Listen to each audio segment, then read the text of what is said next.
Comedian की हंसी नशे में फंसी। भारती सिंह के बाद पति हर्ष लिम्बाचिया को भी एनसीबी ने गिरफ्तार कर लिया। भारती के प्रोडक्शन ऑफिस और घर से 86.5 ग्राम गांजा बरामद किया गया। ड्रग्स के घेरे में अब तक दीपिका पादुकोण से लेकर श्रद्धा कपूर, सारा, रकुल प्रीत, अर्जुन रामपाल, रिया चक्रवर्ती तक सब आ चुके हैं। सुशांत की मौत के बाद ड्रग्स का पिटारा ऐसा खुला कि एक से बढ़कर एक नाम हर दूसरे दिन सामने आ ही गए। नमस्ते, मैं राशिद। बड़ा पर्दा, छोटा पर्दा, बॉलीवुड, भोजवुड, टॉलीवुड, कॉमेडीवुड। आज से 3 महीने पहले बहुत ग्लैमरस, बहुत रोशन, जगमग लगधग लगते थे ना। आज आप टीवी स्क्रीन और ऑन करते होंगे, सीरियल देखते होंगे, सोचा करते होंगे कि कहीं यह किरदार चर्सी तो नहीं है।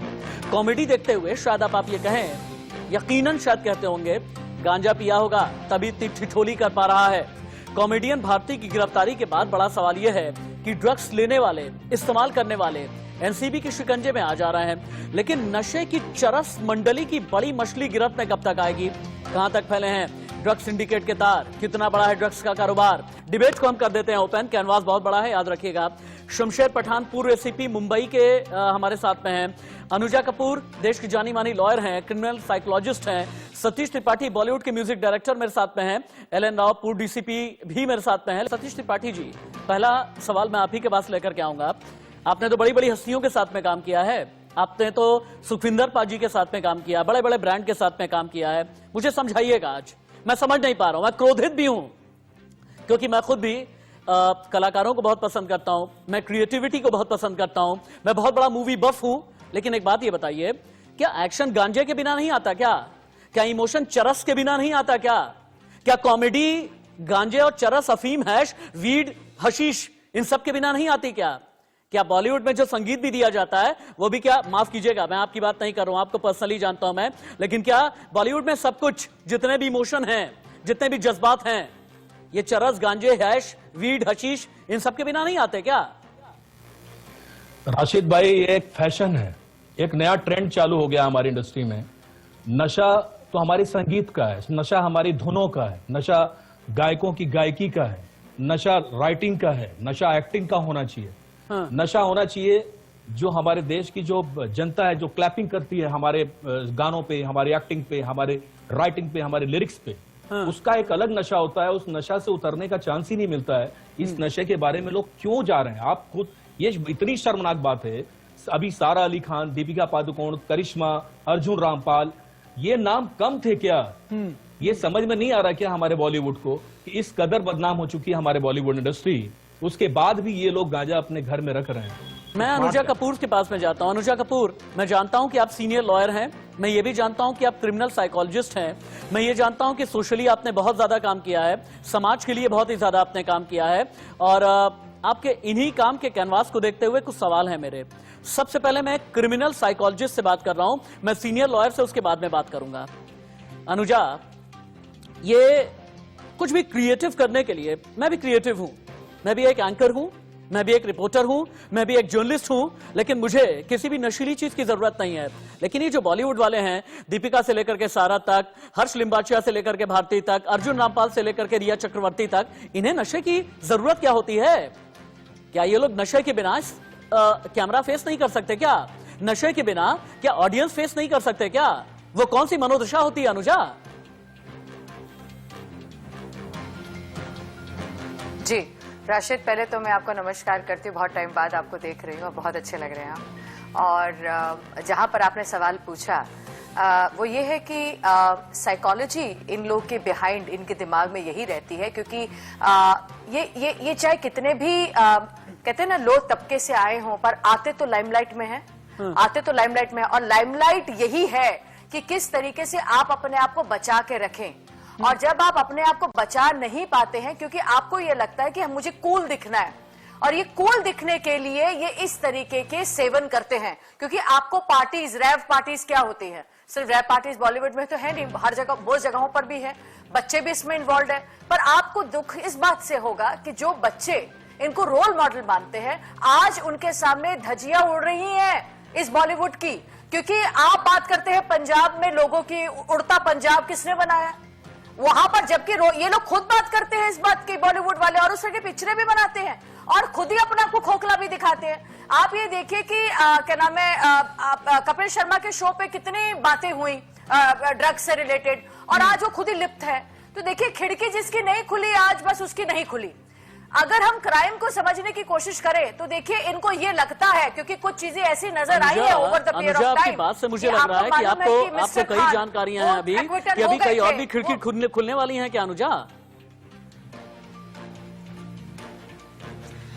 आप कहिए तो yes, there are some things जो अभी हिडन में है, और आप देखेंगे और हैरान होंगे कि अंदर की गंदगी और कितनी है और कितने लोग इन्वॉल्व हैं। मुझे अगर आपने क्वेश्चन पूछा था कि सबको ये पता होने के बावजूद, अभी एक पैनलिस्ट ने बोला कि उन्होंने घर में क्यों रखा हुआ था, उन्होंने घर में इसीलिए रखा था क्योंकि they can get away with the crime. This is a crime, this is illegality, they can get away with it. क्यों? क्योंकि ये रसूखदार लोगों के बीच में उठते बैठते हैं। सुशांत केस ने इस चीज को प्रूव कर दिया। सुशांत का केस आगे बढ़ नहीं पाया और रिया भी बाहर आ गई, और कोर्ट ने भी जिस तरीके के इन लोगों ने एविडेंस दिए वहां पर भी इश्यूज क्रिएट हुए। तो आप इस चीज को देखिए, इन्होंने ये लगता है, इन्होंने बोल दिया होगा इनके लॉयर ने कि आप बात कर लीजिए और आप खुद बोल दीजिए हाँ जी हमने लिया है, and you take the responsibility, क्योंकि पोजेशन हुआ है। बट अपार्ट फ्रॉम दिस उन्हें ये लगता है कि हमें आ जाएंगे 2 महीने में, 3 महीने में बाहर आ जाएंगे, क्योंकि she is pregnant. I think you know this कि भारती इज ऑलरेडी प्रेग्नेंट। तो वो एक सिचुएशन है। और देखिए कितनी शर्म की बात है, शी इज बीइंग प्रेग्नेंट, उसे इस बात की शर्म नहीं आई कि वो आगे अपने बच्चे को हो सकता है बाहर ना जन्म वही दे। तो क्या अपनी तरह नशेड़ी बनने के बाद बॉडी कैसे एक्सेप्ट करती है एज अ मदर कि आपकी बॉडी ने आगे बच्चे को क्या अपने दिया गिफ्ट? तो ये जो लोग हैं, ये दुनिया में जब सामने आते हैं और ये अपने आप को कॉमेडियन कहते हैं, मुझे दुख होता है कि मैं ऐसे लोगों को कॉमेडियन मान रही हूं जिनकी खुद की जिंदगी खोखली है। शमशेर पठान जी के पास में, former ACP Mumbai police. Shamsher Pathan ji, मैं समझ नहीं पा रहा हूं कि ड्रग्स के इस दलदल में कभी नेता होते हैं, कभी अभिनेता होते हैं, कभी पेस्ट्री पर्सनालिटीज होती हैं, कभी पीआर वाले होते हैं, कभी एड वाले होते हैं, कभी कास्टिंग डायरेक्टर होते हैं, कभी कास्टिंग एजेंसी होती है, कभी पुलिस वाले भी होते हैं। लेकिन मुंबई पुलिस इतनी ज्यादा इतनी मजबूर क्यों है, इतनी लाचार क्यों है? ड्रग्स का ये जो जाल है, इस रैकेट को, इस सिंडिकेट को मुंबई पुलिस अभी तक ब्रेक क्यों नहीं कर पाई, इसका खात्मा क्यों नहीं कर पाई? अभी भी मुंबई में ड्रग्स के नाम पर एक पैरेलल इकोनॉमी क्यों चलती है? सही बात है, मुंबई पुलिस तो फेल हो चुकी है। तो दिन पे दिन पता चल रहा है कि जहाँ पर ड्रग का मामला है, मुंबई पुलिस उसको कंट्रोल नहीं कर पाया और अभी भी कंट्रोल नहीं कर पा रहे। फिर मुझे शर्म आती है ये फिल्म के लोगों पर, ये इतना ज्यादा मामला 2 महीने से चलने के बाद में भी ये लोग वापस ये सब चरस गांजा घर पे रख रहे हैं। इन्हें जूते से मारना चाहिए लोगों को पकड़ने के बाद में पब्लिक के सामने, इनकी हकीकत जानना चाहिए।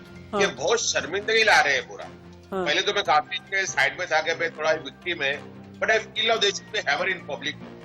How they can do it, how they can do it. Bollywood में कितने गांजा गैंग एक्टिव हैं, अब आप ये देखें। भारती सिंह तो महज कह सकते हैं कि बहुत एक छोटी मछली हैं। इनके अलावा हर्ष लिम्बाचिया, अर्जुन रामपाल, दीपिका पादुकोण, सारा अली खान, श्रद्धा कपूर, रकुल प्रीत सिंह, रिया चक्रवर्ती, एबिगेल पांडे, सनम जौहरी से चलाते रहे। मैं चाहूंगा कि पूरा हिंदुस्तान देखे और मैं चाहूंगा कि इनकी फैन फॉलोइंग वाकई कम होनी चाहिए।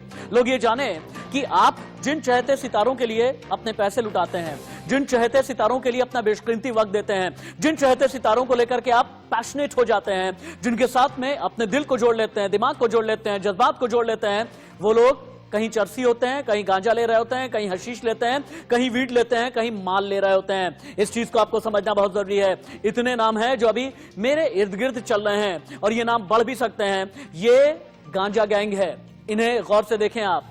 इनमें नाम आएगा बड़े बड़े चेहरों का। इनमें दीपिका पादुकोण है, रकुल प्रीत सिंह है, श्रद्धा कपूर हैं, हर्ष लिम्बाचिया हैं, सनम जौहर हैं, अबिगेल पांडे हैं, और इस तरह के न जाने कितने नाम अभी और भी आगे आने वाले, भविष्य में आने वाले हैं। लेकिन पूरी दुनिया में ये जो नशा है ना, नशे का कारोबार कितना बड़ा है, अब आपको ये दिखाते हैं हम, और फिर उसके बाद अपने पैनलिस्ट के पास में चलेंगे।